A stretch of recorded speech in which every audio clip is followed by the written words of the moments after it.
Hey everyone, this is a list of all of the single story, one level homes that are available for sale on the market today in Orange County, August 3rd, 2025. Now, here's the criteria that I use specifically to put this list together. I'm looking for single family residences, so these are not condos, these are detached homes in Orange County, 4 bedrooms or more, 2 bathrooms or more, 1,900 square feet or more, and then a maximum sales price of $1.6 million. So, based on that criteria, you'll see that there's currently 83 properties that match that criteria. Now, you can download this file. There's a link in the description of this video, so you can download this file and follow along on your computer if you wish, or just follow along on the video. Either way is fine. But this worksheet is sorted by list price. That's column E.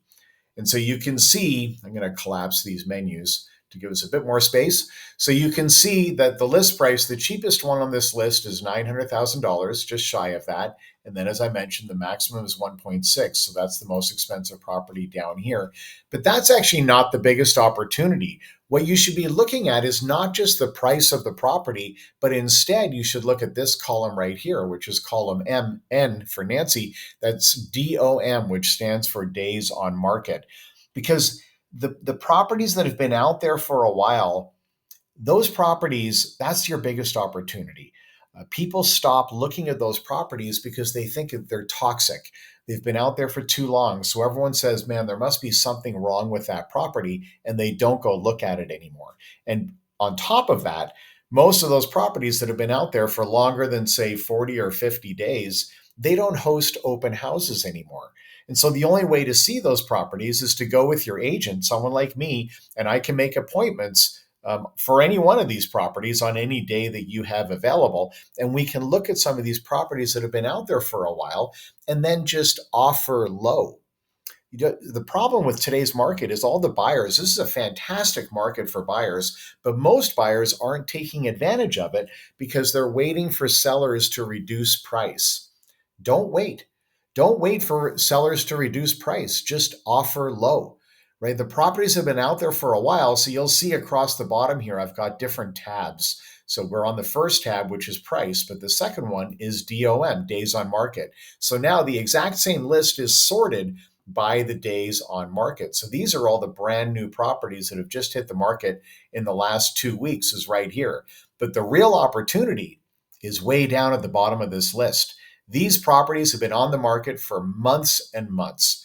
Now, they're generally not hosting open houses anymore, so you need to go with your agent to visit these properties. But this is what we do. This is what my job is as an agent, is to show people properties, and I do this all the time. So we can make appointments for whatever property you like and take a look, and then we have to decide, okay, what should we offer to try and get a counter offer. The idea here is to offer below the list price, right? In this market, there's a lot of inventory today. The opportunity is to offer below asking for these properties that have been out there for a while. Don't wait for the seller to reduce the price. Just determine what's a fair offer price. And really, the question you should ask is, what's the minimum that I can offer and still get a counter offer? That's the whole point. Most of these people, these properties have been out there for 3 or 4 months, 2, 3, 4 months. Believe me, if they get an offer, if it's reasonable at all, they will counter. They will counter. Now you've got a conversation started, and now you can really get a great deal. That's where the great deals are found. These are not bad properties. They're just priced incorrectly.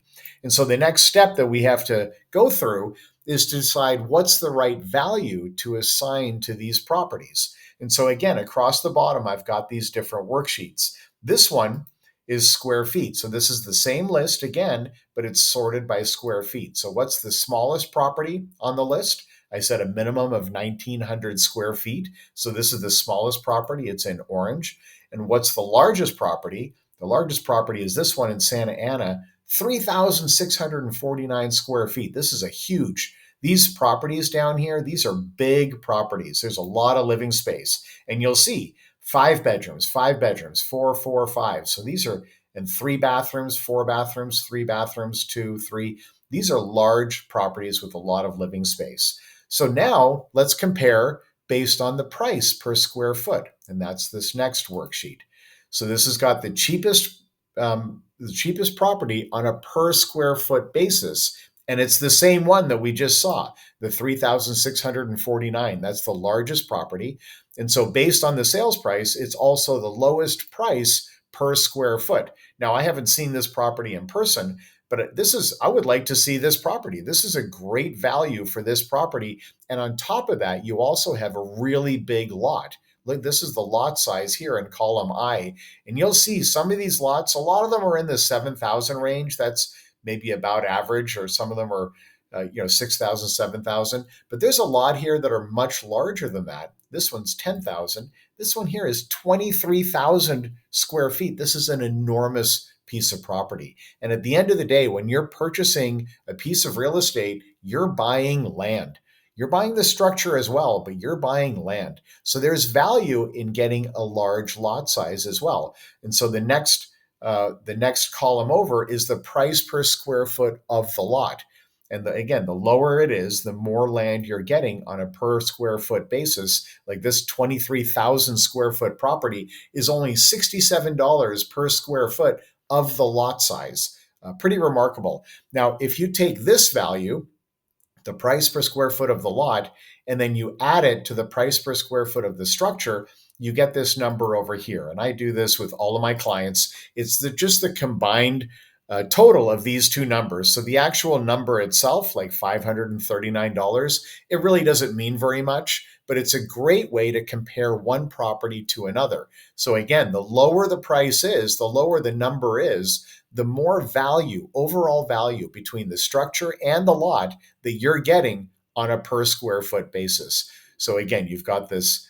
In fact, let's go to that worksheet, which is right over here. So this is now sorted by that arbitrary number that I just described. And yet again, this property in Santa Ana is number one on the list. So overall, you've got a lot of value in these properties down here. For your money, you're getting an awful lot for your money. So if you have a property in this range that's also been on the market for a long time, these are properties that are worth taking a look at. Right? There's an opportunity here.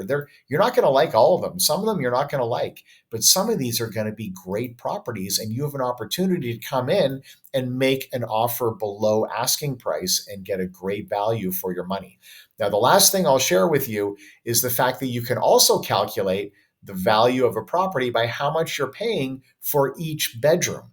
So in other words, price per bedroom. And that's what I've got here in column L. And that's the last worksheet that I have in this file. So now all the properties are sorted on a per bedroom basis. And again, you can see that the cheapest properties are here at the top.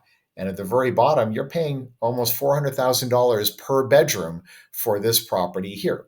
So these are different ways to evaluate the value of a property. This is my job as a real estate agent, is to get this type of data and provide it for you in a way that you can see properties that have real value.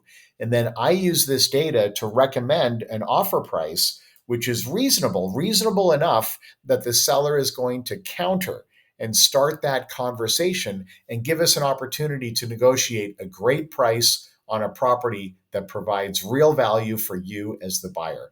So again, if you want this file, you can download it.